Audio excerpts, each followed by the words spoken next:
Dulu, aku pikir kalau kita buat skrip yang panjang, skrip yang kompleks, skrip yang padat, itu akan membuat video kita menjadi sempurna. Tapi ternyata enggak. Bahkan ya, dengan membuat skrip yang begitu panjang, itu malah bikin aku ngomong kayak robot.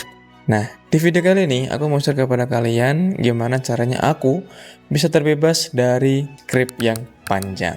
Dan selamat datang di Ngobrol. Ngobrol bareng Kala. Ngobrol adalah segmen baru yang dimana di sini aku mau share kepada kalian tentang pengalaman-pengalamanku, baik itu pengalamanku yang berhasil maupun pengalamanku yang gagal.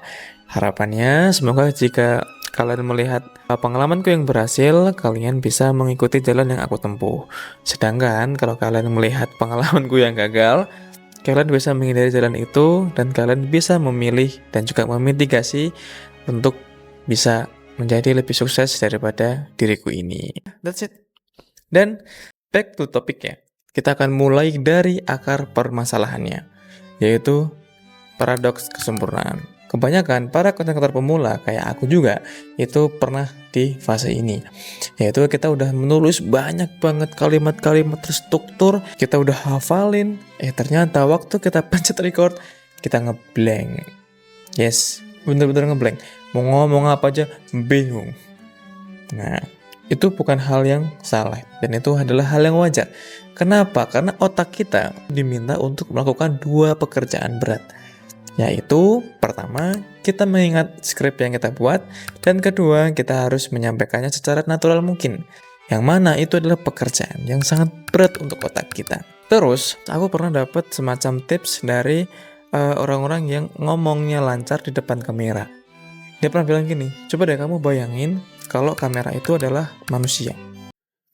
Oke, gitu. Tapi setelah aku berbulan-bulan, bertahun-tahun ngonten, by the way aku udah mulai ngonten dari tahun 2023, jadi sekarang udah tahun ketiga ya, aku tidak bisa memahami hal itu. Ya, mungkin lebih ke nggak dapet feel-nya kali ya. Ini masuk ke tipsku yang pertama, yaitu kamera itu bukan manusia. Bukan manusia pak, kamera pak. Kalau kita ngomong sama manusia, ya, ngomong sama teman, ngomong sama sahabat, itu ada feedbacknya. Mereka bisa anggu-anggu, mereka juga bisa menjawab, oh iya. Atau mungkin seenggaknya mereka bisa kayak, tapi kalau kamera, dia diem. Gak ada feedbacknya sama sekali. Jadi feel kayak ngomong sama temen, ngomong sama manusia, itu gak ada. Dan setelah aku mencoba berbagai macam cara, aku menemukan cara yang lebih pas untuk logikaku. Yaitu bahwa kamera ini bukanlah manusia, melainkan dia hanyalah sebuah alat. Kamera hanyalah sebuah medium, perantara.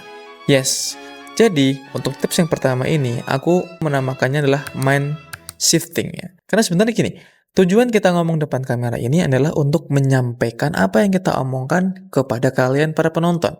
Betul kan? Nah, dan caranya adalah melalui kamera ini. Kita hanya memanfaatkan kamera ini sebagai perantara saja. Kita harus back to basic juga, bahwa sebenarnya kita buat video ini adalah untuk sharing.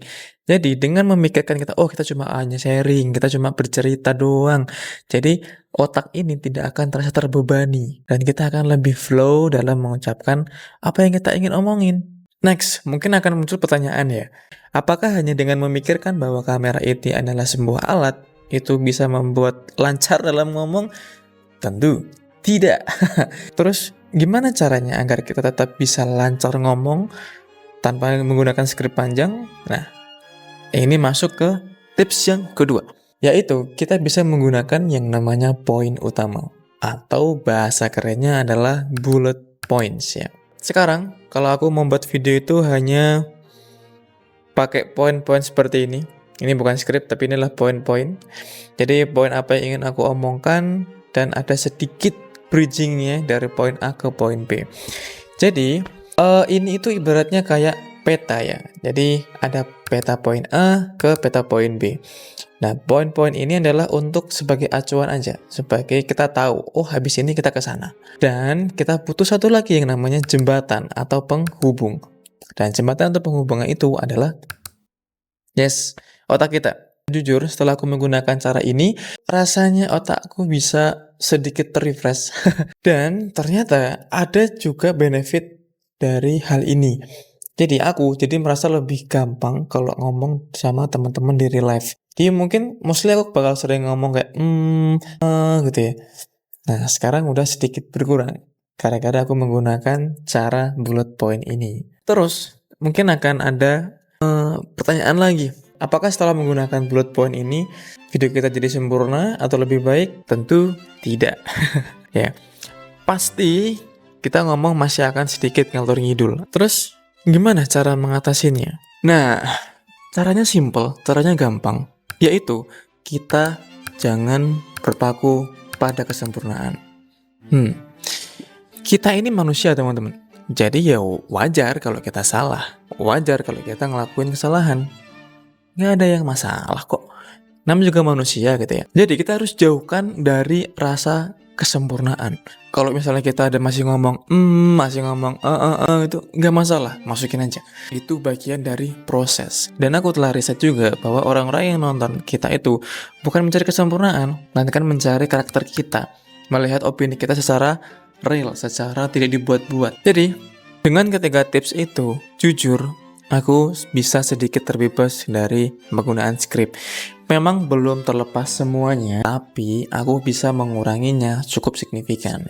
Dan itu aja kayaknya video kali ini. Mungkin sedikit recall bahwa yang pertama adalah kita harus mindset pikiran. Yang awalnya mikir bahwa kamera itu adalah manusia, coba kita hilangkan bahwa kamera itu adalah sebuah alat saja. Yang kedua adalah menggunakan bullet point. Terus yang ketiga adalah jauhkan dari kata kesempurnaan. Manusia adalah tempatnya salah dan manusia tempatnya untuk berkembang.